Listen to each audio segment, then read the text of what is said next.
Okay, good morning, everyone. Can I call things to order? Okay, Cunis and Ish. The moon tour in me. I've missed doing this with so many webinars of late. I've missed the opportunity to ask people to be quiet and to behave like a moon tour. So good morning, everyone. I'm Alan Barrett. I'm the director of the ESRI, and it's a great pleasure to welcome everybody to today's conference, Environment, Health and Wellbeing 2022. And of course, this is a conference jointly organised by the ESRI, the EPA, and the HSE. As you know, this is a conference that's been going for a number of years now, but it's a few years, of course, since we met collectively, which is very, very nice. But of course, this isn't today, it's not just an in-person conference, it's a hybrid conference. There's a group of people who are watching online, so welcome to everybody in the room, and welcome to everybody who's watching in offices and at home. Now, I was commenting to somebody a couple of moments ago, in the old days, chairing an event like this became sort of second nature for people like me who did this an awful lot. During the COVID period, we got used to chairing events online, and there was a sort of a rhythm. Life has got very, very complicated now, okay, that we've got the in-house crowd and the at-home crowd, and I have a series of instructions as to the different ways different people are going to approach things. So I'm probably going to require lots of prompts during this session anyway, as to what exactly we're supposed to be doing at various stages, but hopefully it'll all work. So just a word to say, over the years, this has became certainly one of my favorite sort of conferences of the year. I think it's fascinating, and it's great that you've three rather different organizations. If you think about the remit and the mission of the EPA, the HSE, and the ESRI, three rather distinct, very, very different organizations, but we sort of recognize through our sort of, working together over the years through various routes, this shared interest in these topics of health, environment and well-being. There was this sort of, if you think of the old Venn diagrams or whatever like that, it really seems that there was an intersection there that we all had a deep interest, and so it made sense to gather, a group of people to talk about these issues on a regular basis. And I have to say, we've got a fantastic lineup today of people, sort of practitioners, policymakers, researchers, very, very diverse group. So I think it's going to be a really good and interesting day, and I'm very much looking forward to it. Okay, so in terms of then some of the logistics for the day, obviously we're eager that people sort of participate and ask questions and all those sort of things. All right, and the main route through which questions can be posed, we're going to use the Slido app or whatever, okay? So people who are at home or in their offices, okay, you're apparently already in a Slido world, all right? So through a little bit of movement around your screen, you should be able to find where it is you're going to be able to ask questions, and feel free to submit the questions during the course of the day. A couple of colleagues will pick up those questions and try and feed them into the discussion. For people who are in the room, you've got two choices. Okay, you can also use Slido. All right, I'm impressing myself so far that I'm remembering all this stuff. Apparently there is a QR code on your IDs. All right, and if you take a photograph, it's going to look like everybody's taking selfies now, all right, but except you're not taking a selfie, not so egocentric, but you can take, apparently, do the camera thing on that, and that will bring you into Slido, so you can actually ask your questions through Slido as well, parallel to the folks at home, but we will also allow, during the Q&A sessions, it will be possible for you to ask a question directly, if you so choose, but even there's an instruction, all right. We need to get a microphone to you. Okay, so again, in the old days, somebody would say, wait for the microphone, and they'll say, oh, don't worry, everybody can hear me, and they bark out their question. The people at home won't hear your question, okay, if you don't have the microphone. So if we do call on you, that's the approach. And you also have to stand up when asking your question, okay, I guess, so the sound and the cameras capture you and everything like that, all right? So don't worry about this. When the time comes to ask questions, I'll remind you of the protocols, and that should all work well. Next instruction, okay, can we ask people to sort of minimize moving in and out of the room? Again, it's just for the folks at home who are watching, people moving in front of cameras and everything like that can be a bit of a distraction. So to the best of your abilities, if you can sort of stay seated during the sessions, that would be absolutely great. And then there's the usual thing about phones on silent. So again, if people can remember that, that would be great. Okay, I think the last instruction I have to announce, if people want to tweet about the conference and engage in sort of Twitter conversations, or is it Mastodon conversations now? I'm not sure how many people have exited. But the hashtag we're using is hashtag EHWC, so Environment, Health, Wellbeing Conference 2022.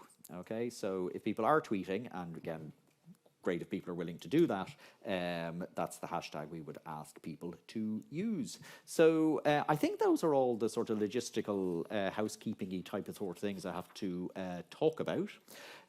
So I think with that, oh yeah, there was one other small thing that'll come up naturally.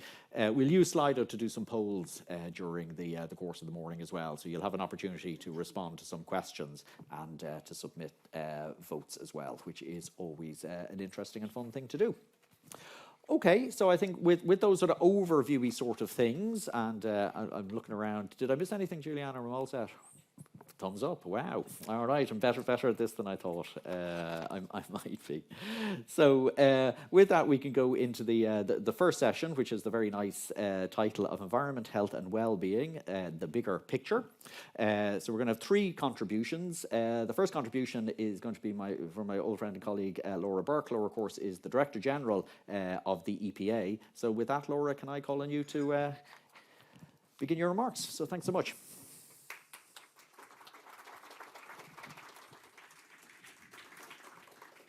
Thanks very much, Alan. And God, I'm almost traumatised with all the instructions, to be honest with you, Mother of God. That times were simpler back in the day when we just had things in person. But look, it's great to be back. It's great to have people here today after kind of a fallow few years. And it's also great to be able to facilitate people who want to join us online as well. So things have changed, and certainly we've learned over the last couple of years. And for the EPA, Alan was saying 3 diverse organisations coming together. This conference is really important to us. And I think it's really important as well that 3 diverse organisations, all with slightly different or very different remits, come together and find an area of common interest that we can, I suppose, drive messages together as kind of overall public sector. And I'm also really, before I kind of start off, to thank everybody who's speaking here today and giving so generously of their time. I know it's a really, really busy time of the year for people, so it is much appreciated that people have taken the time out of their schedule to talk to us. And moving then on with regard to, I suppose, from the EPA perspective, our vision for Ireland is that we live sustainably in a healthy environment that is protected and valued by all. And I'll underline the word healthy because we very deliberately have put that in, recognising that interconnection between health and the environment. It isn't just the environment for the environment's sake, it's the environment is so interconnected with our health and well-being, both our physical and our mental health. And from our perspective, the environment not only has an intrinsic value in its own right, but it's really key to healthy lives, our national competitiveness and successful businesses. And overall, it is a key strategic asset for the country. And for our environment to be valued and protected, there's multiple challenges that need to be addressed. And the theme today for the conference is managing risks in a changing environment. And in addressing these risks, we need to look at how evolving challenges are connected so that our actions can lead to co-benefits. And when we think of a changing environment, most of us will immediately think of climate change. It is the defining challenge of the century. It's the defining challenge that we face. And as we're meeting today, of course, COP27 in Egypt is happening. And it is great to see such a level of attention of the world's media on the climate challenge and what's happening at COP. The risk, of course, always is that the COP finishes and that all the attention moves on. And that's something that I think it's within all of our roles to make sure that climate change, the challenges of climate change, stay in people's minds all year round, and not only just during COPs. And We are seeing climate, and again, when we're talking about climate change, and again, over the last number of days, there's a lot of talk about loss and damage. There's a lot of talk about the impact of climate change, particularly on poorer and developing countries, which absolutely has to be addressed. But sometimes when we think about climate change, it's this issue that's going to happen sometime into the future to people far away. And it's not. It's happening here. Ireland is being impacted in climate change. We're seeing increases in temperature, changes in precipitation pattern, ongoing sea level rise, and changes in the character of the weather extremes. You don't have to look further back than Europe this summer and looking at the extreme temperatures that were reached. And in fact, even in Ireland, we had the hottest day recorded in 135 years back in July. And looking just now and over the last couple of weeks and the temperatures across Europe, you're seeing 30 degrees in November. It's just unheard of. So climate change is happening. It's happening now, and it is happening to ourselves. And while no individual weather event is evident of climate change, the overall pattern is absolutely clear. And when you look, again, what's happening in Ireland and the EPA's role, we've seen greenhouse gas emissions increase in 2021, so going up rather than going down. And some of these emissions increases were partly due to the lifting of COVID restrictions. But when you look at our emissions versus the pre-COVID levels, we're still at a higher level than pre-COVID. So the emissions trajectory is absolutely on the wrong track, and we're not on the pathway to deliver on our ambition and commitments. We also, of course, because we look backwards, but we also look forwards. Looking forwards and trying to project what's going to happen into the future, we published our greenhouse gas projections in May of this year. And what that found is, with all the current climate policies and plans, if they're all delivered and they all deliver as anticipated, emission reductions in Ireland will be 28% by 2030, which is a long way off the 51% emissions target. So we need urgent implementation of all climate plans and policies, plus further new measures if we are going to meet the target that we have set ourselves of 51%. And I suppose it was heartening to hear the Taoiseach speaking in Egypt the other day and talking that the public will get very cynical if actions aren't delivered, if aspiration doesn't turn into reality. And that really is the situation we're in now. Something the EPA has called upon for a long time, saying that we need to translate plans and programmes into actions on the ground. And that is absolutely essential now. However, climate change is not the only change in our environment, and we need to make sure that when we all are talking about climate change, we don't neglect the other risks and challenges to our environment and our health. And we do a lot of reports towards the end of the year. So just the other week, we published our water quality report, and this is covering the period up to the end of 2021. And in summary, what that showed was that just over half of our rivers, lakes, estuaries and coastal waters are in satisfactory condition, and overall ecological health of the waters is declining over the period up to 2021. So again, you're seeing the trajectory going in the wrong direction. And so when we say 50% are in good condition, that means 50% or just under 50% are not in good condition. And for all our talk, the condition is not getting better. So the main pressure on water quality are agriculture, drainage, forestry, and discharges from urban wastewater. This leads to runoff of nutrients, sediments, pesticides, as well as damage to the physical habitats of waters. The number, on the good news, because we all need some good news, I think, in these days, the numbers of waters impacted by urban wastewater discharges is reducing, and we're seeing the trajectory going in the right direction there. It's still higher than we would like, but there are improvements, and that has been there's been very significant investment in the last number of years in urban wastewater. However, the number of waters impacted by agriculture has actually increased in the last number of years. So as it currently stands, Ireland will fail to meet our goal of restoring all waters to good quality by 2027. And by the way, we also failed in that target for 2021, and for 2015. So we keep setting targets, but we're not putting in place the actions in order to deliver. So there's an awful lot of work that needs to happen to better protect our water environment. We're also seeing ongoing declines in our biodiversity, with the main pressures on Ireland's protected habitats being agriculture and other land uses such as extraction of resources, minerals, peat, as well as forestry, urbanisation and invasive species.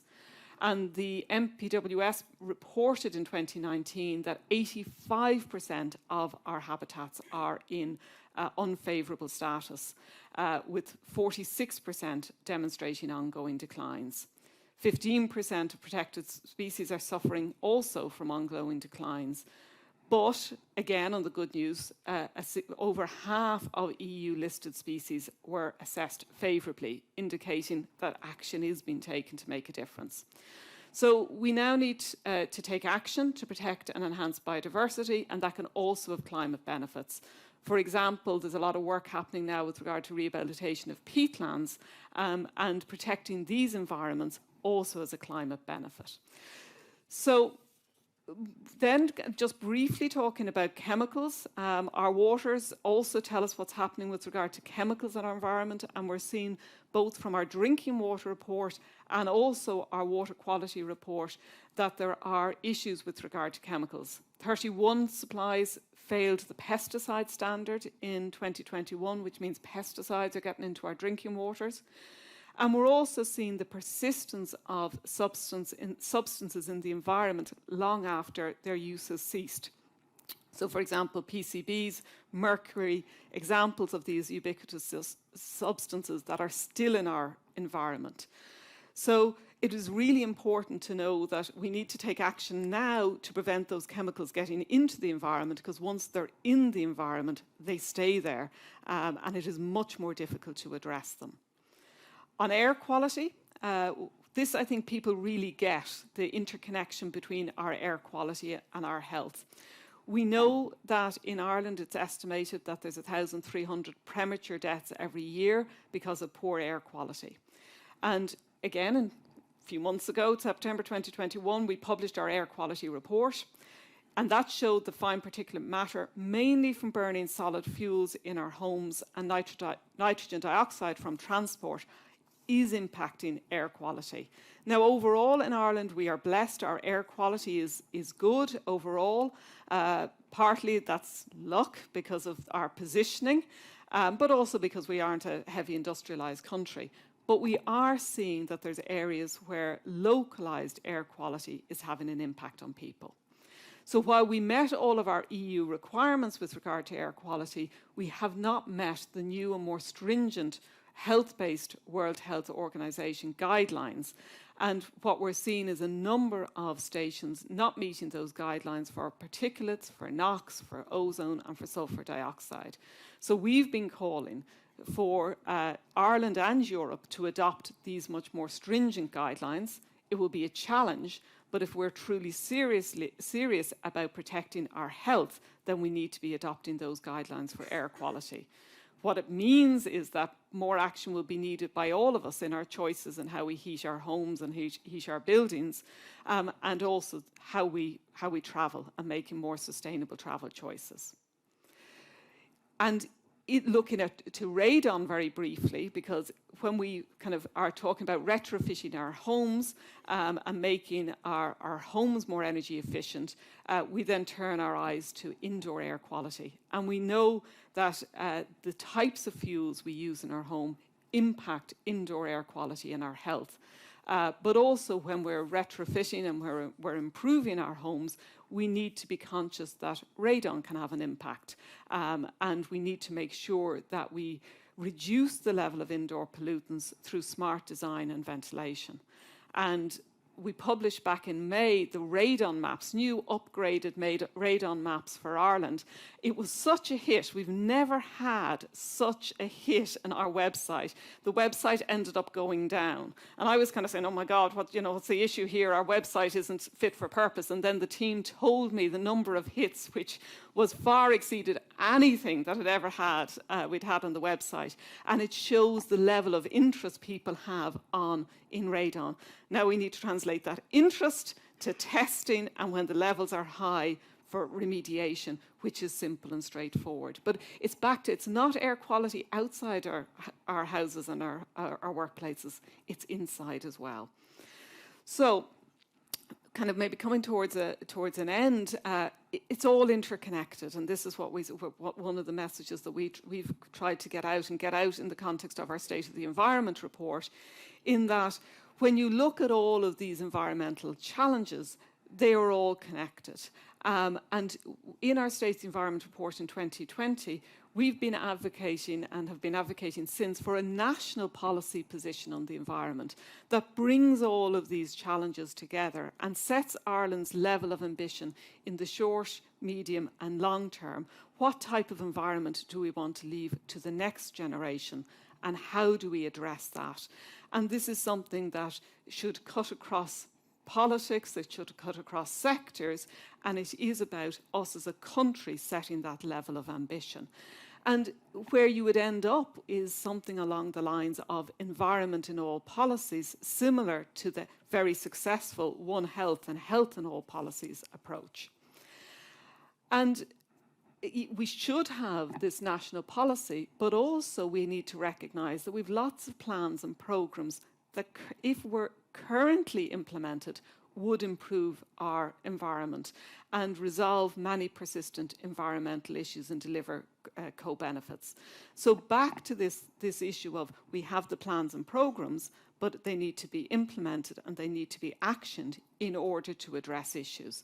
So, and this is something that I think the EU have called out Ireland again and again. We describe it as being a good midwife but a poor mother in the context of the health audience here, to link it. But yeah, we come up with the ideas, but actually then driving the implementation. So whether that's on climate or whether it's on water or whether it's on air, we need to drive that implementation.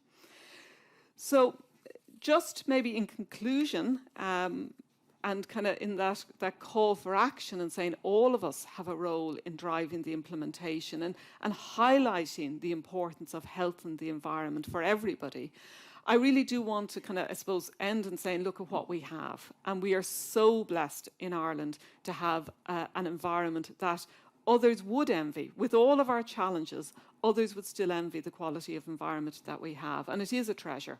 It is an asset that is fundamental to our health. And I suppose many of us are trying to kind of forget about the dark days of COVID and when we were restricted to 2 kilometres and 5 kilometres. But one of the key learnings during that time was how beneficial our local environment was to our health and well-being. So our physical health and people really reconnecting with their local environment, but also in our mental health at a time of huge stress. The people found great solace in the environment. So it's to continue to recognise that and to continue to recognise the importance of positive engagement with our environment. So with that, I'm going to thank you, and I look forward to the rest of the day. Thank you very much.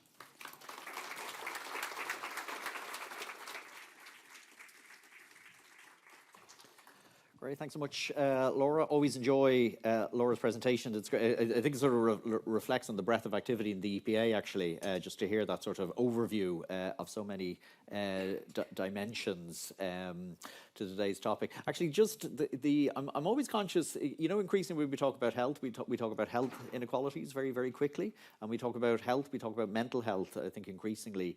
And some of your remarks there around the local environment, I mean, I was sort of struck. I live in sort of a nice part of South County Dublin, and so the local environment was indeed a really pleasant place to be. But I think, you know, you'd be conscious of people who are living in environments that perhaps weren't, you know, as conducive or whatever like that, and the difficulties. So anyway, those issues of health inequalities, I'm sure will crop up again during the day. Okay, before we move on to the next speaker, we're going to do our first Slido poll of the day. So my understanding is that the question and the options should be coming up on the screen. Is that right? Brilliant.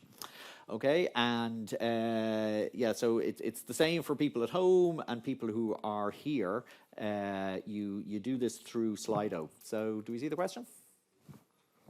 Ah, different there. Okay, so I presume I'm not going to read it out because it would take forever. All right, but I'm looking across the people taking on and off glasses and squinting and stuff like that. So hopefully everybody, and we'll announce the details of that then just before we get into the questions and answer session. Okay, will I give people another minute, or do you think we're okay? Okay, maybe we will move on. So just to say, the approach we're taking, we're going to have all the presentations, and then we'll do the Q&A at the end. So feel free to be thinking up your questions or submitting your questions via Slido, if that's your preferred route. Okay, so next speaker then, it's Dr. Philip Crowley from the Health Services Executive. So Philip is the National Director for Strategy and Research in the HSE.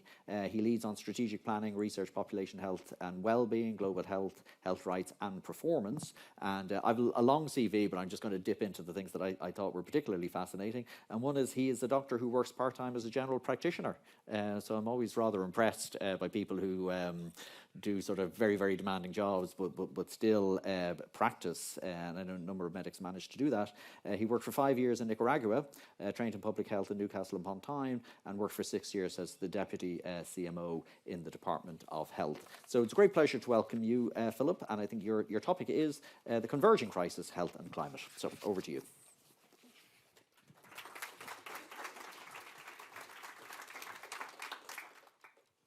Thank you very much, Alan. And look, it's lovely to be here today, and I really appreciate the EPA and the SRI partner allowing us to be a partner with you today. And I think it's really, there are very deep relationships there that I think we need to really plumb over the next number of years, and we'll be coming back to you about that. And it's lovely to share the platform with the Irish Doctors for the Environment as well, a group I'm very kind of linked with. I was interested in your comments about the inequalities, and like I co-led the public health response to the pandemic, and I hate to bring up the pandemic because I know we all would like to think we're beyond it at this stage, but it is still lurking around. One of the things that struck me, I mean, my practice is in the inner city, and so one of the things that struck me, I have a nice garden as well. I mean, it's not a huge garden, but I have a nice garden. I was able to go out into the garden when I was locked down and do my physical jerks or whatever I was doing. But so many people who were my patients live in small inner city flats, had no access to any green space whatsoever. And I would say observed the lockdown in a really pristine fashion. So I think in a way, whatever successes we had in the pandemic, a lot of it was down to that kind of solidarity and kind of societal commitment and the understanding of, I suppose, the communication that was going out to them. But it was very, very impressive to me, I have to say. And that's, I think, why we avoided some of the worst impacts. COP27 in Egypt is obviously ongoing. And I don't know, I'm sure we're all equally impressed with the UN Secretary General Antonio Guterres, who's called it pretty clearly. He talked about, obviously quoting AC/DC, we are on a highway to climate hell with our foot on the accelerator. He talked about the planet is fast approaching tipping points that will make climate chaos irreversible, and that this decade will be decisive. I sincerely hope the world leaders are listening to him. At the outset, I suppose, just talking about healthcare and climate, the best form of healthcare for the climate is no healthcare at all. That may sound a little bit odd, but basically what I'm saying is we need to really up our game in relation to prevention. We need to keep people well and keep people away from needing healthcare at all in the first place. That's the most beneficial thing we could do, it seems to me. But overall, I mean, essentially, you know, our climate, as Laura's very ably laid out, is in crisis in many ways. These are some of the facts around what we've already done to our climate in terms of ice-free and desert-free land surface that's devoted to cropland or pasture. Half of all accessible water is used for humans. 2.3 million kilometres of primary forest has been cut down since 2000. That's a terrifying statistic. 90% of monitored fisheries are harvested at or beyond maximum sustainable yield limits, so that's not going to sustain. And concentration of greenhouse gases are at the highest levels for the past 800,000 years, and that's a long time. So what about climate change in the health sector? Well, clearly climate change endangers human health, and Laura's already alluded to some of these impacts. Extreme heat, heat-related illness and death, poor air quality, respiratory cardiovascular disease impacts very clear there. Severe weather, droughts, flooding, changes in temperature and rainfall altering waterborne illnesses, and we can see that at times as well. Environmental degradation, extreme weather affecting mental health. And I suppose that's a thing that I often come back to in this space of climate is we have to strike some kind of sweet point between urgency and pessimism. I think if we really hammer home to people that we're going to hell in a handcart or whatever the phrase might be, we do need that urgency, but we do need some optimism as well. And I do think that climate has a severe impact on mental well-being, just anxiety, concern about the environment, and certainly impacts on me in that way, I have to say. So in terms of what the health sector also is a key contributor, and I'll come back to this in more detail, but we are a significant contributor in healthcare to environmental impact and change adversely. High energy intensive buildings, wasteful procedures, lots of single-use goods, lots of transportation. Our supply chain as well is a massive contributor. Pharmaceutical supplies, devices and foods. We use a lot of energy in our buildings and in our system.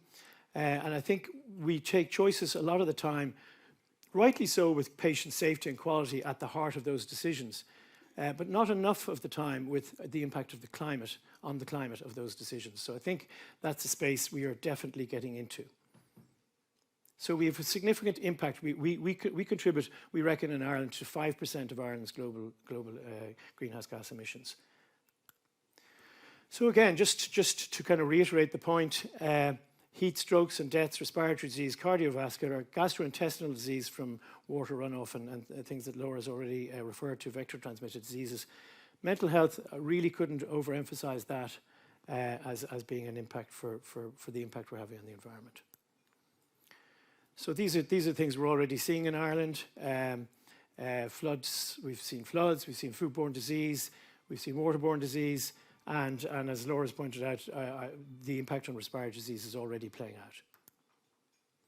So these are just some figures from the UK. You can see really, for example, in healthcare, I'll come back to our climate strategy, but one of the arms of our climate strategy is clinical impacts on the climate. And anesthetic gases is a very significant one. You can see desflurane being the primary culprit. And I won't get into the details of anesthetic gases because it'll be outside my own comfort zone. But it all suffice to say that these gases are used in anesthetics and they all go out into the environment thereafter and contribute to global warming and greenhouse gas emissions. So inhalers, the inhalers that we use for asthma, the meter dose inhalers are significant contributors as well. And you can see from the third pie diagram that it's the supply chain, it's what we procure is probably the most significant contributor, and that's where we need to look at using our leverage on our supply chain to make it green. The College of Anaesthetists in Ireland have been, thankfully, great partners in our initial work on creating a climate strategy, along with the Irish Doctors for the Environment, some of whom are co-members. And they've been doing quite a significant amount of work on anesthetic gases, and we're going to build on that. But they're looking to reduce the use of inhalational anesthetic agents, particularly those with a high environmental impact, and they're going to promote environmentally friendly techniques of IV anesthesia. So I do like a driver diagram. I've done a lot of training in QI, quality improvement, and we love driver diagrams, so I thought I'd include one. Obviously, we need to improve health and reduce carbon at the same time. So we need to reduce activity, and a lot of that is about prevention. And health and well-being is under my remit, so I'll be very energetic in that space over the next number of years. Self-care and lean pathways of care then when we are delivering care. And then improve the carbon efficiency, low carbon alternatives, and looking at operational resource use. And we are in that space firmly at this point in time in the HSE. So we've come up with the HSE Climate Action and Sustainability Strategy. It was something that I suppose I felt and others felt, and Roisin Breen, who's in the audience, was absolutely pivotal in getting this piece of work done. I think it's fair to say that if you look at the HSE, it has a responsibility to deliver healthcare, it has a responsibility to promote health and well-being, but in a way it has a bigger responsibility in our society given its reach, its impact, its number of interactions with the public, its reach within the public is second to no other organization. It is a very large organization, and it has a very large workforce. So I believe with that comes some additional responsibilities. And this is trying to enact one key one, which is that we need to become, to a degree, leaders in environmental care in our society. So we're committing to achieve net zero emissions and later than 2050. And we need to make sure, as Laura said, that that's not just an idle kind of commitment that we don't deliver on. So we will be measuring against that. And delivering healthcare which is environmentally and socially sustainable. So we've built the work. We've tried. There was probably a bit of a tendency initially to look at work on the environment as kind of, let's focus in our buildings. Let's look at the emissions coming out of our buildings.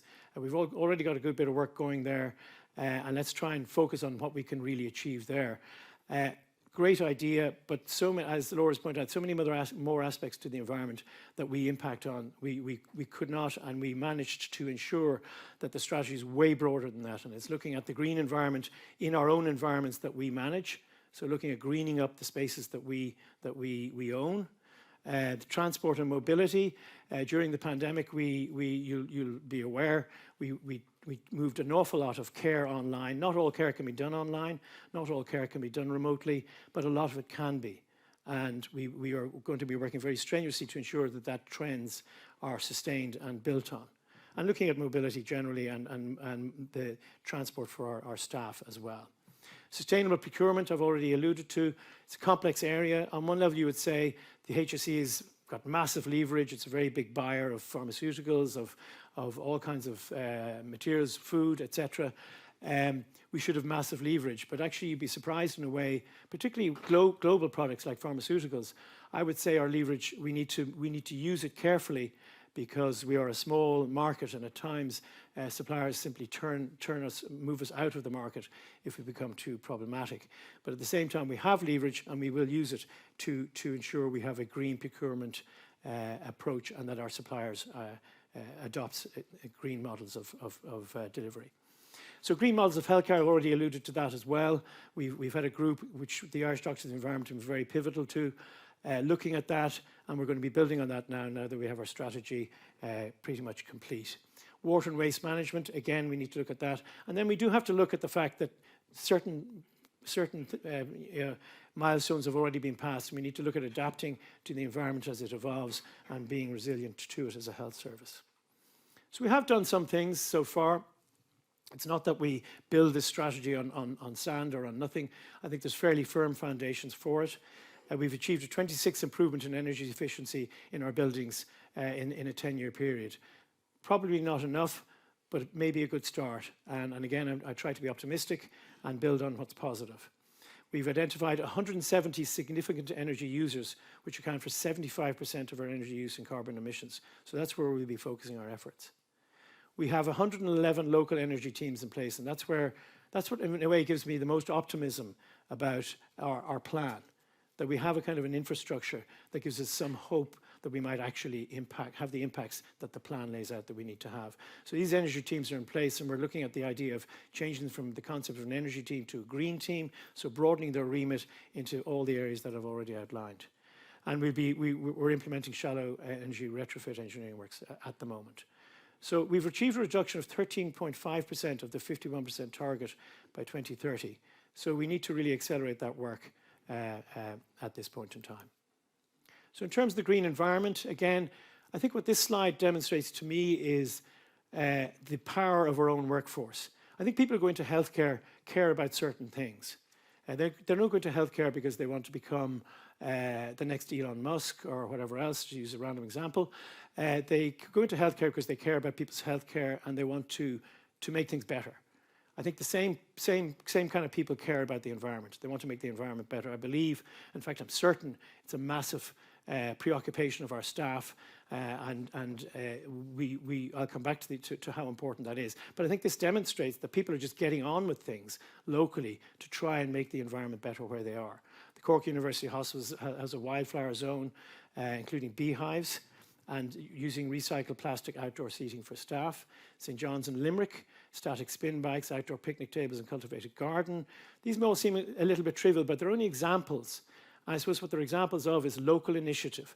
And if we can let all, if we can free local frontline staff to act on their best ideas for the environment, we'll be making a lot of progress. The College of Surgeons has built an outdoor gym, bicycle racks, eco-friendly garden furniture for staff, and pollinator-friendly wildflower gardens. And our eHealth national programme reduces the carbon footprint of outpatient and community-based care, as I've already said. So in terms of adaptation, we are certainly working on our communications around climate and its impact on health, and how we need to adapt to our current climate. We're working on skin cancer prevention and a climate adaptation plan for the health sector. We're also doing a vulnerability assessment of our health infrastructure to severe weather events, which have become increasingly common. So greener models of care.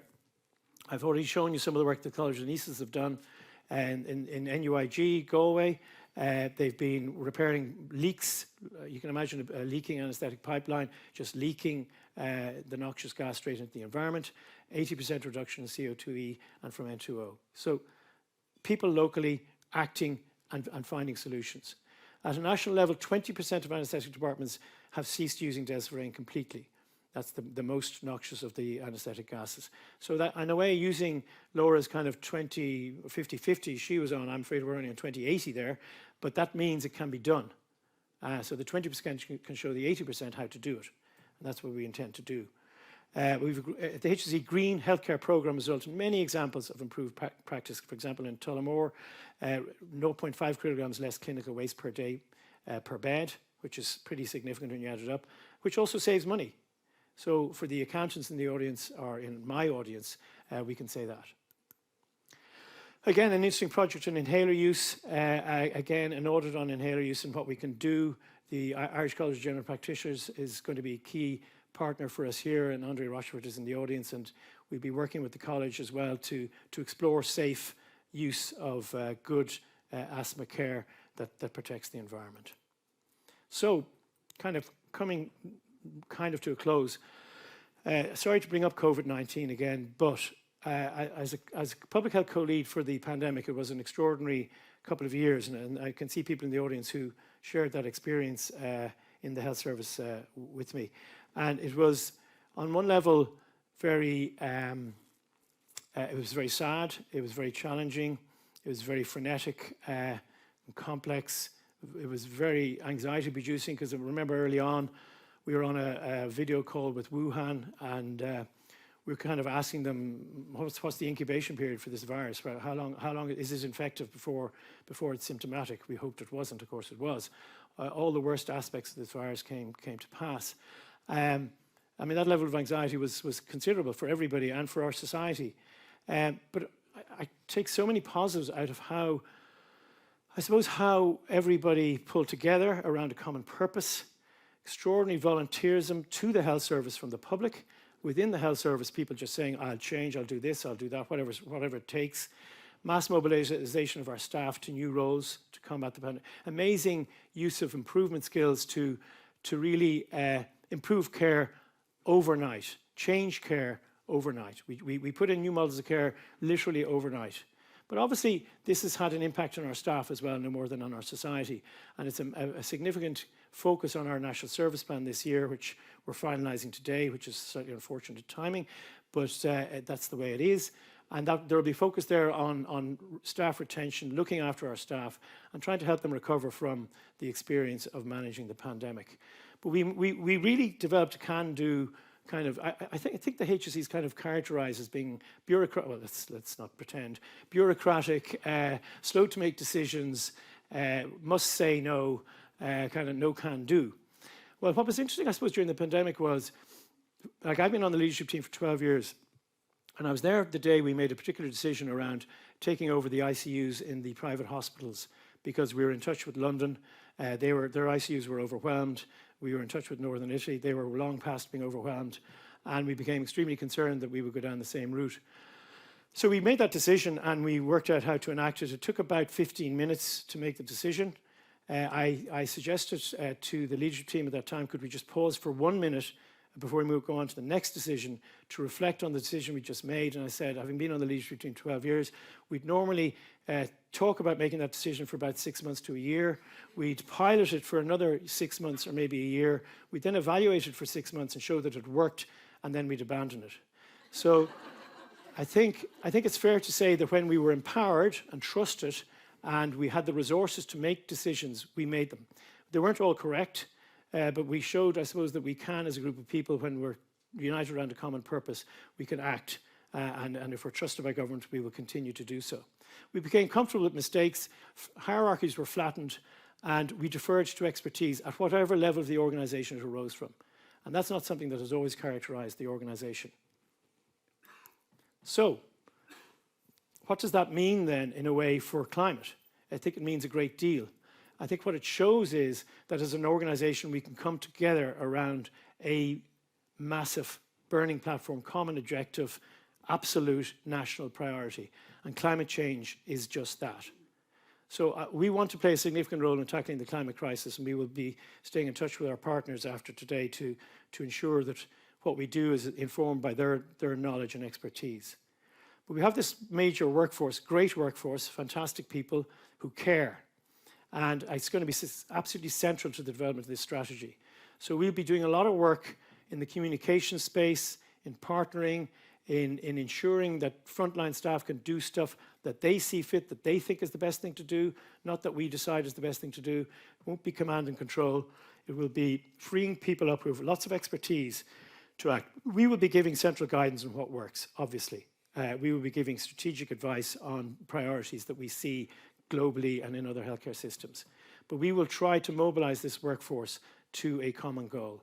And we believe that if we do so, we will achieve much more sustainable healthcare. And we will also be doubling down our efforts on prevention, because no healthcare is the most sustainable healthcare of all. Thank you very much.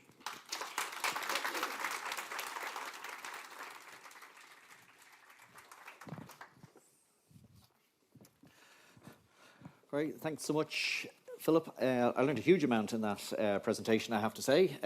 Just lots of things I wasn't aware of. And it always strikes me at any of these no matter what we're talking about, issues of policy implementation come up very, very quickly. So you made a lot of very interesting points actually about implementation in the HSE. But just take that, the one small point, I do remember your former chief executive, Paul Reid, giving a talk, and it was that notion that when you're operating under a crisis, you take lots and lots of decisions and work on the basis that a certain proportion are going to be wrong, and it's inevitable. And I thought it was, a very, very sensible way. I just hope when we start doing the analysis of what happened during the crisis, that the blame culture or mentality doesn't start coming up again. And I always think you're absolutely right. We should accept a certain amount of, mistakes and failure and stuff like that. It's inevitable in terms of, when you're trying to do anything useful. But I always worry that we still have a political culture that goes for the jugular very, very quickly. But anyway, that's something else we can talk about during the course of the day in the context of the policy implementation of some of the issues we're talking about. Okay, so let's move on very, very quickly. So our next speaker is Dr. Rachel McCann, and if I can just briefly talk about Rachel, she is an infectious diseases registrar and ICAT fellow based in St. Vincent's Hospital, currently undertaking a PhD investigating the impact, and I'm going to read this carefully because I'll probably get it all wrong, the impact of inflammation and aging in HIV, with a particular focus on the role of the gut microbiome. Brilliant. Okay, now possibly more relevant for this session, she is the co-founder and operations officer of the charity Irish Doctors for the Environment, which Philip mentioned once or twice. And in that context, she works to promote sustainability in healthcare to build a climate resilient and equitable future for our health system. So very much looking forward to your remarks, Rachel. So over to you.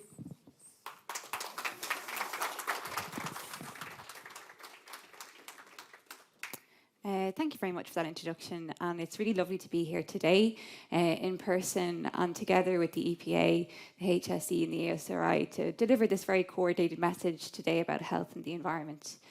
So I'll be representing our charity Irish Doctors for the Environment today. And I'll be talking to you a little bit in more detail about some of the health impacts that we will face in the coming years in relation to climate change, and also how the health system will be impacted. And I think that what I'll talk about today will mirror what we've heard already from Laura and Philip. So first of all, Irish Doctors for the Environment. Well, IDE has this lovely dual meaning as Gaeilge, meaning thirst or thirst for knowledge. And this ethos really underlies a lot of the work that we do. So our main aim as a charity is to promote education amongst healthcare workers and the public about the health impacts of climate change. And we do this through the 4 different pillars of education, advocacy, change and science. And I suppose, who are IDE? Well, we are formally a charity since 2020. We were founded in 2018, and we're composed of a committee of about 11 committee members and 11 working groups. And we're a body of different NCHDs, consultants, GPs, allied health professionals and surgeons. And really, we cover a lot of different groundwork through our different working groups. And through these different working groups, we take action in different projects specific to different aspects of healthcare, some of which I'll touch on a bit further. But these include active transport, anaesthetic gases, which we've already heard about, healthcare waste and sustainable diets. And really, we promote a lot of these actions through different awareness campaigns in social media, publications and journals. And we also engage a lot with different policymakers and healthcare decision makers to try to enact these changes in our healthcare system. And so hopefully we'll grow and expand on this as the years to come, and especially with the different working groups within the HSE strategy. And so first of all, I suppose, why doctors? And this has become more topical in recent years, and since the 2015 Lancet Countdown report, which did actually claim that physicians have a primary responsibility as leaderships and being leaders in our response to climate change. And I think that this is in part due to the ever-expanding role that doctors now face. We often find ourselves in a very privileged position to be the voice of policy development in public health strategies, in education, and also in now climate mitigation. And I think this enables us to be a voice of reason and advocacy for our patients who maybe do not have an active role in some of the decisions that are being made for them. And when we look at all these different healthcare impacts of climate change, it's very easy now to understand how important healthcare workers are impacted and have responsibility when it comes to climate change. And this can be due to effects of weather, heat, food, water supply, and infectious diseases. And I'll touch on a few of these in a bit more detail as I go along. I've mentioned this term before, and I'm sure maybe you're aware of the term planetary health, but this term came from that same 2015 Cancer Countdown report. And it really proposed a very new and very apt way of thinking about climate change, which focused on the health impacts and really underlies how our Earth's ecosystems disruptions will impact not only our health, but our planetary health. And by refocusing our train of thought on what we look at when we think about climate change will actually help us enable to deliver more solutions-orientated approach to climate change. And as mentioned earlier, healthcare has a significant impact on carbon emissions. And indeed, if the healthcare sector in entirety in the whole world was considered a country, it would be the 5th largest emitter on the planet. So this, although it's a worrying figure, also offers a huge opportunity for change. And so, well, why Irish healthcare? We've been responding in different areas in the past, and there's been a lot of efforts that we've conducted over the recent years, as Philip mentioned. But even if we just look in the last 12 months alone, we've seen various different consequences in the Irish population from climate change, both directly and indirectly. We've just emerged from a devastating pandemic that was caused by a zoonotic spillover, but also accelerated by globalization, and that shouldn't be diminished. We've seen a rise in human displacement worldwide, both through the Ukrainian war and recently through the flooding in Pakistan, which has seen over 10 million people displaced. And indeed, over the next 30 years, we anticipate that 30 billion people will be displaced. And nutrition is an ongoing concern, particularly through the access of the food supply chain and our ability to be self-sufficient in our food delivery. And also through heat waves. And I'll touch on this further, but we've just seen quite a devastating global heat wave this last summer. We're also about to enter a worrying kind of winter with an energy crisis, which will probably put more vulnerable people at risk of heat-related illnesses due to poorly ability to heat their homes, and this is a concern for many Irish families. So I'll talk again now about the specific health challenges, how they relate to Ireland, what we can do to maybe address it, and then how this will impact the healthcare system as a whole. So as I talked about, this last summer saw a very worrying and unprecedented heat wave, both in Europe and worldwide. Indeed, the kind of highest temperatures we saw in Europe were in Portugal. And early figures actually from the UK showed that just in that summer period alone, they saw an excess death of 2,800 deaths in the over 65s. And I actually saw a journal.ie article yesterday which claims that about 15,000 deaths in Europe over 65 could be attributed to heat waves. And this kind of mirrors previous data from the earlier heat wave in 2003. Studies in France showed that in that elderly population, they saw about 15,000 excess deaths. And these are directly related to heat. As well as mortality, we're also seeing a burden on different diseases. In the last 10 years alone, we've seen a double in the figure of melanoma cases in Ireland, and this is expected to rise. We also see an exacerbation of those with underlying chronic illness, particularly cardiovascular disease and renal disease, which is putting those that already have a huge morbidity of underlying conditions at greater risk. And then finally, I think what maybe sometimes we forget about is how heat impacts our delivery of our healthcare system. For instance, some medical equipment won't work in extreme of heats. The AED machines or the defibrillation devices, if they're in extreme hot or cold, they won't work. Heat also impacts our ability to store and utilise medications, and particularly antibiotics and insulin. We've talked about this earlier. Air pollution, I think, is a very widely discussed and tangible consequence of climate change that I think a lot of people do understand and recognise. As mentioned earlier, Ireland does have pretty good air quality, and that EPA report from 2021 does show that we are meeting the EU guidelines for particulate matter and nitrogen dioxide, but also these do not necessarily meet the WHO health quality guidelines. And I suppose this should be our focus when we're thinking about air pollution, because air pollution both directly causes about 6.4 million deaths per year worldwide. And this can be a consequence directly on multiple different types of healthcare consequences. In the young children population, it's exacerbation of asthma and childhood respiratory illnesses. Then as we get older, it's impacting cardiovascular disease, increased incidences of stroke and COPD. And then also worryingly for pregnant mothers, it impacts the weight of their newborn infants. And so as well as, I suppose, the different health implications of air pollution, about 95% of the deaths that occur from air pollution worldwide do occur in developing countries.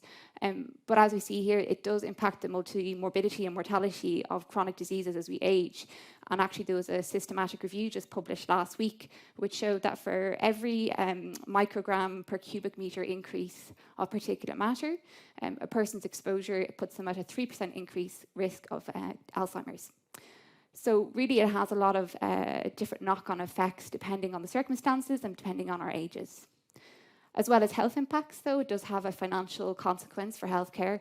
And I think Irish figures from the DCCAE show that air pollution has an impact of about €2 billion on our economy and about 382,000 working days lost per year.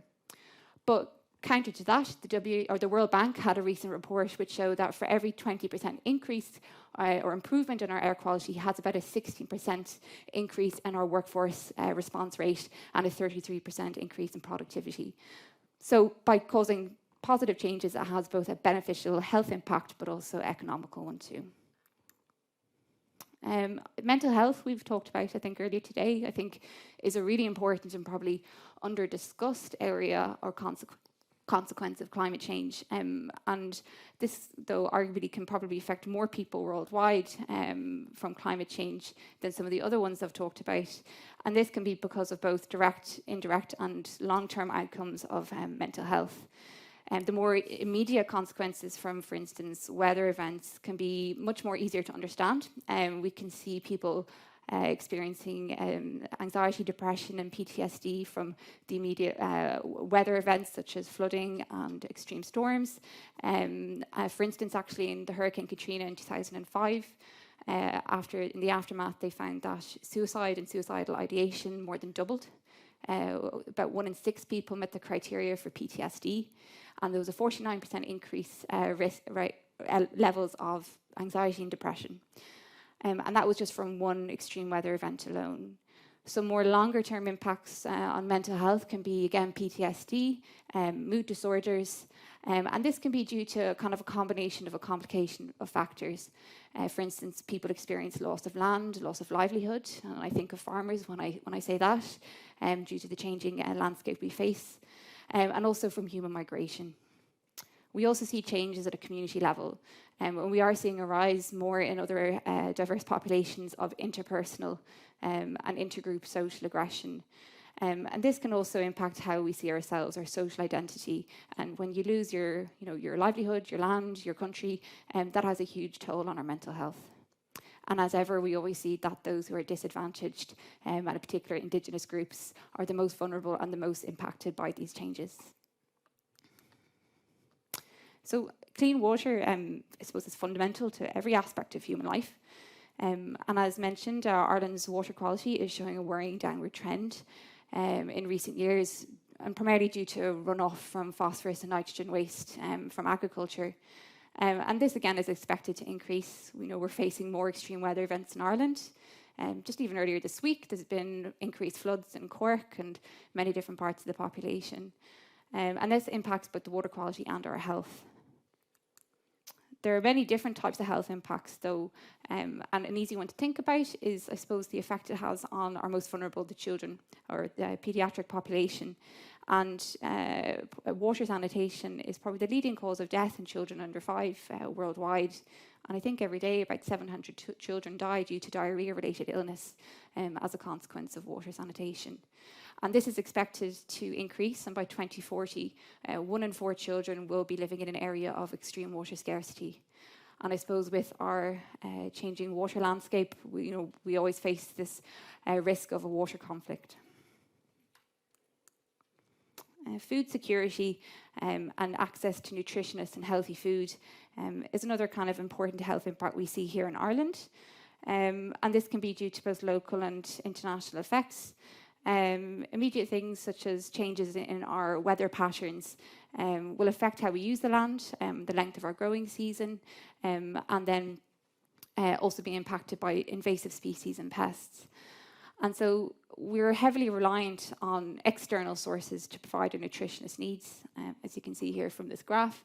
And so this places us in a very vulnerable position, not only due to how we are able to self-source and self-provide our own food, but what happens if that food supply chain is cut off. But historically, Ireland has actually shown a lot of adaptation and resilience to changing imports. And actually, during the period of World War II, our food imports trickled to almost zero. And so we actually ramped up our Indigenous grain production at that time. So when the pressure is there, adaptations can be made. And I suppose when we're thinking about the health consequences of this, years ago, I suppose, when people weren't meeting their nutritional needs, we were seeing, people losing a lot of weight, a lot of cachexia, and the health outcomes as a consequence of that. Whereas now we're facing the opposite. We're seeing malnutrition with obesity. So 1 in 4 Irish adults are now considered obese, and 61% of Irish adults are either overweight or obese. And even more worryingly, 1 in 4 of our school-going children are considered overweight or obese. And so this has had a very different consequence in terms of our healthcare delivery and our healthcare system. So our healthcare system faces different challenges then, as both direct and indirect actions from climate change and some of the health impacts I've mentioned. Rising healthcare costs, I suppose, due to the different impacts from particular events, but also overall with the increased burden on our healthcare system. And an interesting study in the US showed that in the period of 2012, they looked at 10 separate different climate events, and those healthcare costs equated to about $10 billion in 2018 money, which is a huge burden, a financial burden on the US. We'll also see changes in equity. So already we see disadvantaged and Indigenous populations not always able to access or meet their healthcare needs, and this will just deepen that divide, and particularly then also the vulnerable populations such as our elderly population, children and the homeless. Healthcare access is an important consideration for two different reasons. First, so disruption of the healthcare system can be a physical one, not being able to actually physically get to our healthcare services to actually access the care due to either difficulty, from extreme weather events, or actually then because the healthcare system is so overburdened, we actually cannot get our foot in the door to get the access to care that we need. And this is already a system or a problem that we're facing in our system at the moment, with excessively long waiting lists and a lot of cancellations over the last few years because of COVID for routine surgeries and appointments. And this will overall have an impact on the quality of care we can deliver, not only because of difficulty with overcrowding or an overburdened healthcare system, but also if we face disruptions to our supply chain and also our ability to procure the different services that we need. Staff is also an important consideration. My colleagues have done an admirable job over the last number of years in rising to the challenges from COVID-19. But I'm very aware that we're a very burnt out and overburdened workforce. And, as the years go on, you have to prepare the staff to either be educated and workforce ready to address these challenges, but also to remain motivated. And I think that'll be something that we're going to see a lot of over the next 5 to 10 years. Our workforce will move if that's not met. We see a lot of our current staff emigrating to Australia, and those numbers will continue to rise depending on the challenges that we face. So talking a bit just about the carbon emissions, as mentioned, almost 5% of our national emissions can be attributed just to the healthcare sector alone. And the predominant amount of these emissions are from Scope 3. And Scope 3 is maybe some of the more indirect consequences of our emissions, such as transport, delivery of goods and services, water use, as well as food production. And so, although this is very vast and can be maybe at times a little bit overwhelming, it does provide a huge opportunity. And this trans-sectoral nature is something we need to think about, not just about healthcare alone, but in combination with the other departments and groups in Ireland. And decarbonisation is a very big challenge that we face, but it can be done. And there are examples here that I'll mention now. Our colleagues that we work a lot with, Healthcare Without Harm, they have launched a decarbonisation strategy to enable healthcare systems to meet net zero. And this was launched earlier this year. And from this, they've conducted this it's called the Life Recycle project, where they're working with 9 different hospitals and 2 regional healthcare systems to implement these decarbonisation and resilience and mitigation strategies. So it'll be great to see their achievements and outcomes from this, and can this be replicated at a more global level. I mentioned the NHS here. Our partners across the pond in 2021 made this very ambitious target to meet net zero in their carbon emissions as a healthcare system. And now the NHS is very similar to Ireland. It's got a lot of the same problems, same issues at waiting list, access to care and delivery. But I suppose what we should take from this is that just because a healthcare system is fraught with difficulties and challenges, it doesn't mean that that healthcare system cannot make an ambitious target and implement change. So I'll just briefly touch on 2 initiatives on this carbon reduction that Irish Doctors for the Environment have made in the last year alone. So our air quality group have made this incredible pocket inhaler prescribing toolkit. And this is in an effort to reduce the carbon emissions from commonly used inhaler devices. For instance, the little Ventolin inhaler, the little blue L-shaped one, carries a carbon footprint of 176 kilograms, and that's just one inhaler. But making a simple switch to a round discus, it has about a 98% reduction in its carbon emissions. So this toolkit provides information for pharmacists, doctors and GPs to make simple switches to more carbon-friendly alternative choices, but without impacting patient care. And I think that's really important. And we'll be formally launching this toolkit later on, I think, this month or in early December. And we'd love to hear some feedback on how user-friendly and how people find it. Anaesthetic gases is a huge area of emissions here in Ireland, and our anaesthetic gases working group only just recently published this incredible audit for the work they carried out in 2019, which measured the anaesthetic emissions from 59 hospitals in Ireland and found that this equated to almost 18,000 tonnes of CO2. Now, a huge majority of this is from nitrogen oxide use, and also some other gases such as desflurane, which Philip mentioned earlier on. Although it only accounts for about 4% of the use of anaesthetic gases, it does account for 40% of the emissions. So the results of the audit have been very promising. 4 out of those 20 departments have now ceased using desflurane altogether. And then thankfully a lot of repairs are being made, addressing leaks, for instance, in different hospitals. And I also should mention that of the 59 hospitals, 2 of the hospitals, which were acute care and tertiary maternity hospitals, individually accounted for 1,500 tonnes of CO2. So it's also by looking at which are the heavier players and what can be done to help reduce that. And this has thankfully led to the college to develop the Clinical Sustainability Project with the HSE and the College of Anaesthesiologists in Ireland. And they hope to mirror the ambitious targets proposed by NHS Scotland for zero emissions from nitrous oxide by 2027.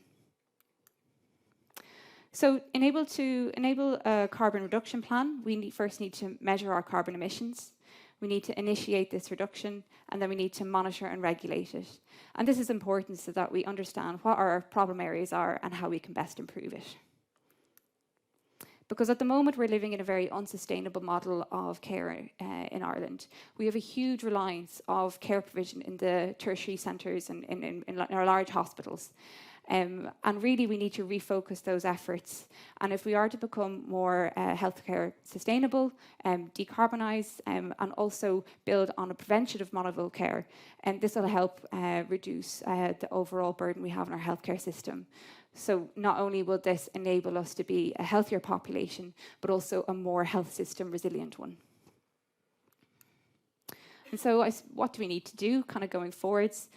Well, I think that healthcare workers, but also governmental decision makers need to continue to create awareness, not just to ourselves, but also to the public and our patients about these different health impacts.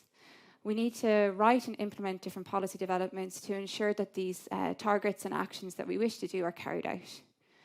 We need to measure and monitor our carbon emissions from our healthcare system at large. And to do this, we will enable the building of a circular health economy. And by doing all this, we will not only help reduce health inequities in Ireland, we will also build a healthier and resilient healthcare system. So I just want to, I think I'm almost out of time. Thank you very much for listening to me today.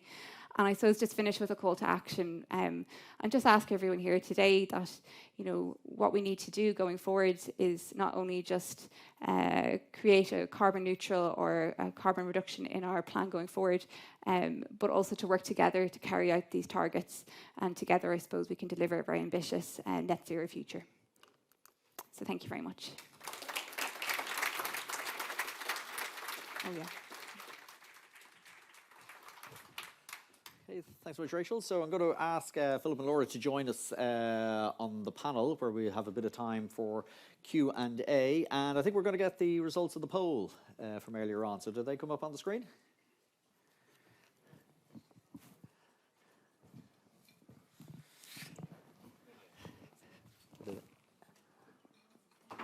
Okay, so you can see a very clear winner there. Okay, so as I said, I don't have a watch, so I always have to use my phone for timekeeping. So I'm not sending texts or anything like that while I'm chairing the Q&A. I'm just keeping an eye on time. So as we said earlier on, we'll take some questions from Slido, and two of the EPA colleagues can filter them through to us. But if anybody would like to kick off the discussion by putting their hand up and asking questions from the floor, you're very, very welcome to as well. So great. So remember, you got to wait for the microphone and you got to stand up. So, but with that, so you want to just give your name and affiliation, whatever like that, and then thanks so much. Hello, good morning. My name is Anna Rakovac. I'm a member of the Irish Doctors for the Environment, so I have to declare my delight with our operations officer's talk. But my question really is, I'm the chair of our Sustainable Healthcare Working Group. I'm also a doctor in Tala Hospital, and I'm a co-chair of our Green Committee. So with all those things in hand, what I would really like to ask Philip is, well, we were delighted as Irish Doctors for the Environment to be invited to be part of the consultation group for the strategy. I would be really eager to find out what are the implementation plans.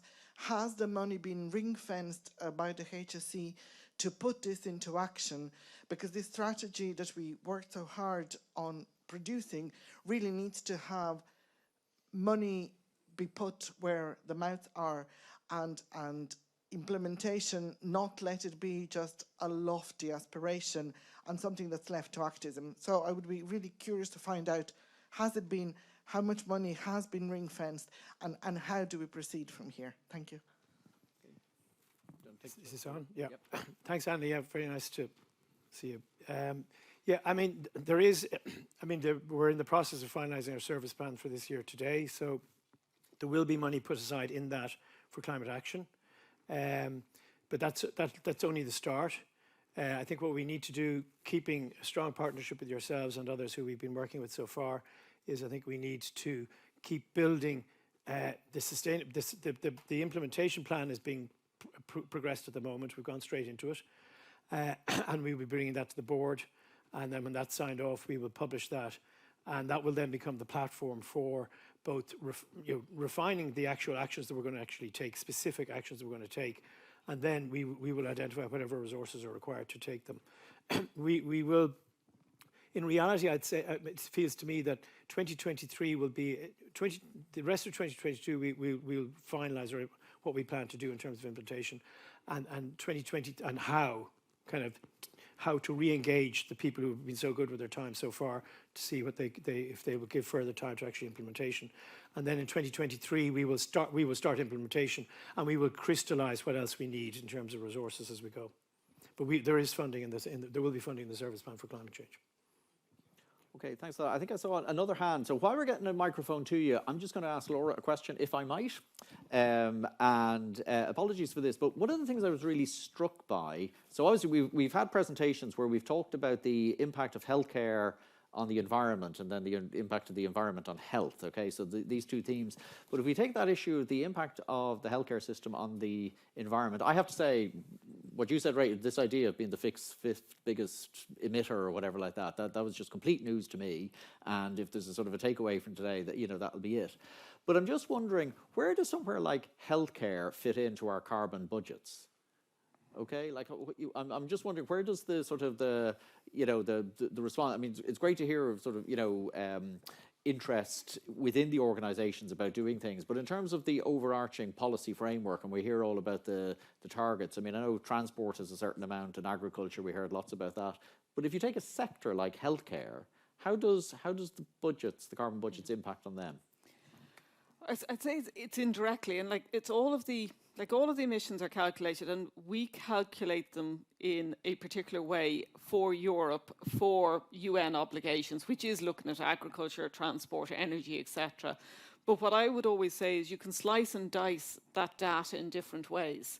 So, for example, if you look at healthcare, you're going to find that, you were talking about scope 3 emissions. A lot of it is, for example, in transport emissions, or it's in energy generation, or it's in some of the gases. So it'll be counted, but not in that way. And I suppose what really highlighted to me, I suppose, to both presentations was maybe it can be easier to get a call for action when you have something like healthcare is 5%, and here's all of the actions, because people can relate to it more than, transport or energy system, and there's nothing I can do if it's energy, I'm a taker, rather than looking at it that way.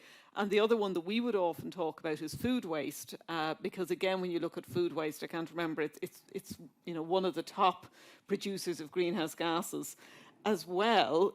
So it's making it more relatable. So it's not that there's a different accounting system, it's just the way the data is sliced and diced. Okay, but But I'm just thinking, if I run a power plant, if I'm the CEO Yeah. of a power plant, I'm conscious of my carbon budget. But if I'm CEO of a hospital, do I have the same level of? In the context now of the carbon budgets, what certainly we're seeing is that because each sector is going to be looked at, I'm not sure the health is a specific one. You do have, if you're the public sector, and public sector buildings have a requirement, but I'm not seeing in health a specific carbon budget. It isn't there. So you're absolutely right. Whereas, as I said, public sector buildings, it would come under that direction. But yeah, it's an interesting one that it's only kind of coming to light with me as well. Yeah, no, fascinating. But anyway, we did have a question. So again, if you can, stand up, brilliant. Yeah, thank you very much. Niall Roach is my name. I'm an environmental health officer with the HSE, and it's great to hear the focus on prevention. And before rejoining the HSE a year and a half ago, I was working in overseas humanitarian action and development. And I did ask the same question on Slido about having an emergency response. So the government declared an emergency, a climate and biodiversity emergency in May of 2019. And from the UN International Strategy for Disaster Reduction, we talk about having a culture of prevention. So it's kind of a double-edged question. First of all, how do we develop a culture of prevention? Because we know within healthcare and health systems, we tend to focus on the immediate curative care issues, whatever's going to be happening within the winter plan, for example, at the moment. And then how do we respond to a disaster, which is climate? And the Lancet Countdown report last week said that climate crisis is a health crisis. So how are we putting ourselves on an emergency footing within the health system? And how do we create that culture of prevention in order to have that focus on prevention? So thank you very much. Do you want to take that one, Rachel? Yeah, thank you very much. I suppose thinking about health prevention first, I suppose there's two aspects of health prevention. There's health prevention in general for good health, and then there's health prevention from, I suppose, a climate change point of view. And I think there are two very different things that need to be focused on. Health prevention at large, I suppose, will help the other. And actually, there has been a group just launched last week about the Health Prevention Society in Ireland, and they aim to take a more long step approach to making sure that people have individually taking actions to help their own good health going forward. But I think health prevention from a sector point of view is kind of harder to achieve, but I think there are opportunities to do that. And it can be simple things just by having more funding and resources towards primary care and towards strategies to help build preventative healthcare. So a lot of that's through creating awareness. So that we're not having our patients reach a crisis point where they're reaching hospitals where they're already very, very sick, or where then a lot more of resources and interventions need to be done at that point. So by addressing them earlier and having our workforce more aware of preventative strategies, I think will be very helpful. And then I think the other part of the question was about the emergency plans. I know that there are individual plans in hospitals should a particular event happen, but in terms of a nationwide strategy to flooding or extreme weather events, I personally have not been informed of them as a doctor, but I think that those plans should be made, they should be developed nationally, and there should be a huge focus of education, particularly now as we're starting to see some of the weather effects that are affecting our hospitals. Okay, thanks. Oh, Philip, you want to come in? Maybe just to kind of add to that, thank you, Rachel. I suppose you could say it's my job to make sure the prevention is taken extremely seriously, and my colleagues who work with me in the area of health and well-being, and we are doing our utmost to do that.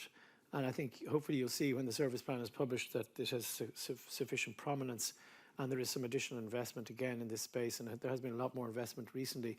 But one of the things I guess we can do as a health service is when people, if we want to help people change behaviours and help them be informed, notwithstanding inequalities and access to the kind of means of changing behaviour, which we need to be very cognizant of. I think when people come in to see us in healthcare, like when I'm in my practice, people come in and they're concerned about something to do with their health. That's called a teachable moment. That's a moment when you can say to somebody, have you thought about this? And they're actually thinking about it. If they're not thinking about it, they're fine, they're happy, they're not feeling unwell. They're not as open maybe to the kind of intervention that we can make. So we have this program called Making Every Contact Count, and we're really trying to drive that in community healthcare and in acute healthcare, where when people come in, we can say, yes, well, we'll deal with this, but have you thought about, exercise programs, or maybe dealing with smoking, or whatever it is. So yeah. Okay, thanks for that. I'm just going to scan around if there's any more hands up in the room, and we'll go to Slido in a couple of minutes. So, Suzanne? Suzanne Costa, Institute of Public Health. Thank you very much. The presentations were super, and it's really motivating to hear this type of thing and to be in a room like this where everybody is very committed to these actions. I wanted to ask you, though, that we obviously aren't making the progress we need to make. What would each of you identify as the main barrier to a specific type? Like what do we need to change to speed this up, other than individuals making changes? So what structural barriers would you identify as being things that we urgently need to change to progress this agenda? Thank you. Do you want to kick off, Rachel, or who? Yeah, and then we'll move through? Yeah, I can, I suppose, start off. Thank you very much. That's a great point. And you're right. I think individual change and these lovely projects are great achievements from different hospitals and different staff. But actually, when you look at the breakdown of emissions, about 78% of healthcare emissions can be attributed to procurement. So by making one big change in one sectoral area, I think will have more of a overarching and longer impact than a lot of individual little grouped efforts, which are important in their own right. So I think even just by starting by looking at procurement will be a really, really impactful way to address carbon reduction. Okay, Laura, do you want to? I'd say at the moment, I think we're at a tipping point, and we're all talking about tipping points, but tipping point in moving to action. And the reason I would be positive about it is we always talk about, if the government or policy system or somebody somewhere would do something, then everything would be all right. But the policy system reacts to what the public vote for and what the public want. So where I would see it at the moment is that there is really a change in the mindset of people. When you talk about to people, they're much more conscious and aware of environmental issues. They're much more conscious of climate change. And I wouldn't underestimate the impact of small actions, because the small actions get people thinking about issues about climate change. So things in the hospitals and making, those hospital environments better for people, or looking at packaging or whatever it might be. And then they go away and take that with them. And then it does drive policy change. So I think you need the bottom up and the top down. In the context of, so kind of, it's not one, but it is the public mood, I would say, is one of the big drivers that I would see. And having been in this game for 20 years or so, I really have seen a change in the dynamic. On the procurement, that is such a big issue, and the EPA has been calling for this since around 2014. I think we published our first green public procurement guidance, and saying, I think it's around 12 billion, probably more, that's spent each year on public procurement. And I always was wondering, in 2014, it just didn't get traction. I think it was ahead of its time. Now what you're seeing is green tenders, green being incorporated, recognising what Philip's saying about there's areas where it's easier than in others, but even in things like services, you can do it, because a very small example is the canteen in the EPA, and people are saying, well, why on earth would you be talking about green in that? You can still be stipulating about having to have environmental management systems, having to have proper waste systems, having to look at organics. Those sort of, and that's part of that overall tendering and procurement process. So if we look at it in each area and do as much as we can, then again, it drives more traction. And there's an opportunity for new businesses, small businesses, to take advantage, because all of this, the climate change actions and also the environmental actions, we tend to think of them as, it's a rod, it's something negative. Actually, there's huge opportunities when you have systems change. And we're seeing businesses taking up those opportunities. So if you have green tenders, it drives those businesses as well. So fully agree with Rachel on that. Yeah, maybe just to add, for me, it's always kind of leadership and communication, really. I think we need leadership at all levels in our health system. So the hospitals, hospital CEOs, the community health organisations, chief operating officers, our CEO, all of our roles to lead this, but also really communicate to the public and to our staff. That, and I come back to this concept of communicating urgency and optimism rather than kind of urgency and pessimism. So try to, which I think is very much the line we're trying to take here. And then the other thing, just in relation to kind of emissions and measurement and all of that, we do know our 170. We know our major emitters. We know the 170 organisations that emit most in the HSE, and we will be working with them to reduce those emissions. So yeah, I think leadership and communication for me. Okay, I'm going to go to Slido questions, but as my time goes on, I increasingly find that I need to do confessional stuff as an economist. And on procurement, I think the economics profession played a very negative role in some of this. And what I say by that is using procurement for certain policy objectives got a bad press amongst economists in particular, because if you go back far enough, organisations and lobbyists were great at sort of saying, oh, really the government should be buying from this group because what we do is so really important. And a lot of economists always sort of saw that targeted procurement as really just another way of almost creating mini monopolies. Okay, and there was always this sort of sense like, if you're worried about green issues, do that outside of procurement. If you're worried about small business or equality matter, but don't use procurement, because there was always that sense of it getting hijacked. But I have to say, on this one, the longer time goes on, my sympathy with the sort of, the profession in general has declined. And now I'm sort of moving. But anyway, that's my confessional moment for now. I'll try to come to you in a second, but I do want to make sure we get some of the folks who aren't here. So we get a couple of questions maybe? Yeah, well, we can start with one, and I suppose there is a theme of green procurement in some of the questions here as well. So there's one here particularly for you, Laura. Methane emissions reported to UN surging alarmingly. Is reducing methane, cow herd, the singular most important factor to reduce warming in next decade? It's addressed to you, Laura. Yeah, no, I'm happy to answer. Yeah. And I think when we in Ireland talk about methane, we think purely about agriculture. When you look at methane worldwide, energy and energy system is actually a much bigger player. So I was shown one time a heat map of methane emissions, and this was before the invasion of Ukraine.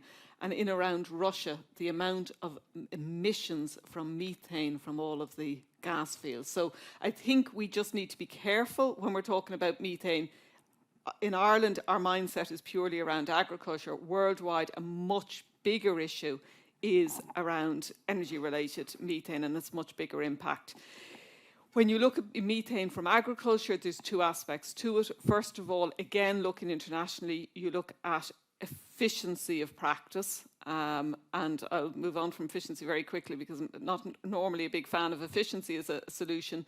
But when you look in, and particularly in some of the Saharan countries, the efficiency of the agriculture system is poor, and therefore methane emissions are higher per kilogram product. And that is something at a UN level looking to address to much improve the agriculture systems.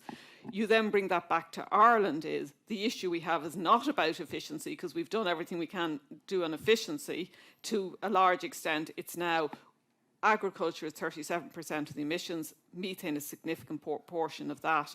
And the question is, how do you reduce your methane emissions? Some of it is going to be technology, and what we will always say to the agriculture system here is saying you need to reduce it. However that is the challenge for the industry. So it may be that there is different types of feeds, etc., different types of breeding systems that will solve this, or it may be that you will need to say, actually, we can't have any further growth in the herd, or we've reduction in the herd. But back to my original position, which is you can't look at methane in isolation with regard to the other impacts of agriculture on the environment. So water quality you have to look at that in parallel with climate, because we're seeing water quality is being impacted by agriculture. So you now got multiple environmental impacts from one sector, and they need to look at how they address it. So, sorry, Alan, it's a long answer to a question, but methane isn't simple in the context of global, and don't just think it's agriculture, but in an Irish system, I'd say it's much more looking at all of the environmental impacts, because just reducing cow numbers, for example, in the west of Ireland may solve a methane issue, but it won't solve a water issue. And that's why you have to look at it in totality. Okay, interesting. We get another slide or question? Of course, Is that yeah. okay? So this one here, the most recent Lancet report notes 43 important indicators on health. How will these be placed into Ireland's health mitigation and adaptation strategies, etc.? So is that a Philip and a Rachel one? I'll give it a shot. Yeah, I mean, obviously we can monitor various of the health impacts of the environment, and we've shared some of the data today, which has been very detailed, and that's, we certainly need to continue to monitor those to see, on the one hand, that we're obviously we need to monitor our impact on the environment. We need to monitor also our impact on health. So we will do that. Yeah. Right, did you want to? I'll just add to that in saying, I suppose there's lots of different ways to address those 41 targets. And I suppose I was part of the adaptation working group with the HSE, and I think the adaptation is more about building resilience in the healthcare system rather than mitigating. And I think that alone will actually have a huge impact in all those different healthcare outcomes. Okay, maybe we'll have one more question then. So, do you want to? Thank you, everyone. My name is Jeanette Golden. I'm a member of IDE and an old age psychiatrist in Dublin. And I suppose there was just one thing I wanted to say, which was what Philip said about the urgency versus despair. And I guess it's been known for decades that once denial was overcome, that the next weapon would be despair. So the hope that we would deaden our response so that business as usual can continue. So I guess the biggest antidote for that is taking action. And it's been known that for even population health and also, taking action with intent. We can't control the outcome, but once you take action, and that framework of active hope is really important, so that we give the truthful, I suppose, to get the truth out there that there is time to solve this. It's just that the status quo would like us not to think that, so that we would continue with an action, and they continue to drive their profits from business as usual. So countering despair is a huge, important part of the response. And getting the truth out there that the despair is a lie. We don't need to despair. If we take action now, we can still do okay. And the second thing I wanted to ask, there was a question around the environment. And while working with Irish Docs for the Environment, I'm very aware, I guess, both in mental health and with the work of Marmot, that most of the current determinants of health are in our social environment. And that a very interesting talk last in DCU with Climate and Society for the Commissioner for Future Generations from Wales. They had some NHS data showing, I guess, that the NHS is responsible for about 10% of the outcome of health, but that about 35% was income inequality and job security, 30% housing, and 20% social capital, like countering isolation and loneliness. So the social environment is the biggest determinant of health right now. And how does that get incorporated into a health and all policy to, I guess, particularly address the preventive approach to health, like lifting people out of poverty and so forth? Just how can that be brought in as part of to include the social environment, the social determinants of people's lives into this preventive approach, is my question. Okay, thanks for that. It was an absolutely huge question, and unfortunately we have, so I don't know, Rachel, Philip, do you want like 30 seconds each, which I know is ridiculous, but... Well, maybe just quickly to say thank you, and how you doing? I would say particularly people with the public health perspective, I'm public health trained, understand that very, very clearly. So we do have various initiatives within the health service where we partner with local authorities, and some of our health and wellbeing work is very much it understands, for example, that prevention can create further inequalities because preventative interventions can be favourably undertaken by more well-to-do people, and therefore they become increasingly advantaged. So we're very aware of that. So we're involved in much more targeted work around prevention and health and well-being in particular communities identified by socioeconomic deprivation.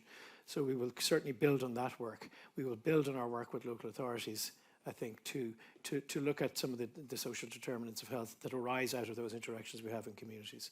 That's certainly the way to go. Okay, and did you want to make a last? Yeah, I suppose just very briefly, one point that comes to mind from, thanks Janet's comment, is that, you know, during COVID we became so refined to our 2 or 5K, and I think that more than ever made us more aware of our own environment and also care about it. And we've seen lots of different projects in Dublin come to light because of that. And I think importantly, when you become then aware of your own community and your local environment, you start to care about it.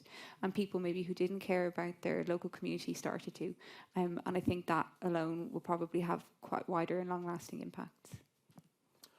Okay, look, we've run out of time, unfortunately, and there's a really there's a clock here right at the front that flashes at you, okay, and so if you're tempted to, it has a remarkable disciplining effect. So I'm not going to fight the clock.